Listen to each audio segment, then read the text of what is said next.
আজ থেকে প্রায় 1000 বছর আগে মিশরের বিখ্যাত একজন আল্লাহওয়ালা শায়েখ আবু আব্দুল্লাহ জাজুলি রহমাতুল্লাহি আলাই একদিন সফরে বের হয়েছে। পথিমধ্যে নামাজে রক্ত হয়ে গেল।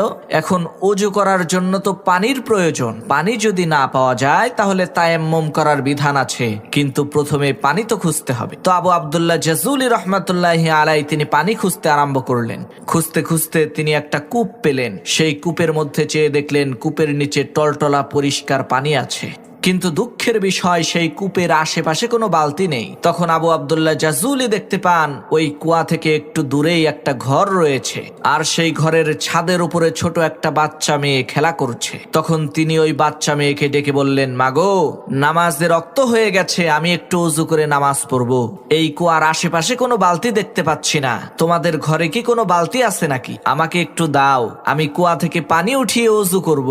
তখন সেই মেয়ে জিজ্ঞেস করলো, মানা আনতা আইয়ুহাল মুসাফির, হে পথিক, আপনি কে, আপনার পরিচয় কি? তখন তিনি পরিচয় দিয়ে বললেন, আমি হচ্ছি আবু আব্দুল্লাহ জাজুলি। মেয়েটি তখন বলল, হায় আফসোস, আপনি হচ্ছেন আরবের সবচাইতে নামকরা বিখ্যাত শায়েখ।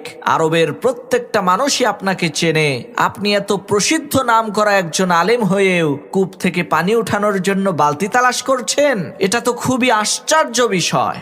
মেয়েটির এই কথা শুনে আবু আব্দুল্লাহ জাজুলি খুবই অবাক হয়ে মেয়েটিকে বললেন, মা, বালতি ছাড়া কূপ থেকে পানি উঠাবো কি করে, তুমি বলো তো দেখি। এই কথা শুনে মেয়েটি ওই কূপের মধ্যে থুতু মেরে দিল, আর সাথে সাথে আল্লাহ তাআলার কুদরতে ওই কূপের পানি উতলে উপরের দিকে উঠা শুরু করে দিল। মেয়েটির এই কেরামতি দেখে আবু আব্দুল্লাহ জাজুলি তাকে প্রশ্ন করলো, মাগো, তুমি কি এমন কাজ করেছো, কি এমন আমল তোমার আছে যার কারণে এত বড় কেরামতি তুমি দেখাইতে পারলা? তখন সেই মেয়েটি বলল, হুজুর, আমি মাঠে বকরি চড়াই, আর আমার বকরিগুলো যতক্ষণ পর্যন্ত মাঠে ঘাস খেতে থাকে ততক্ষণ পর্যন্ত আমি আল্লাহর শ্রেষ্ঠ পয়গম্বর বিশ্বনবী মুহাম্মদুর রাসূলুল্লাহ সাল্লাল্লাহু আলাইহি ওয়াসাল্লামের উপরে দরুদ পড়তে থাকি। সুবহানাল্লাহ।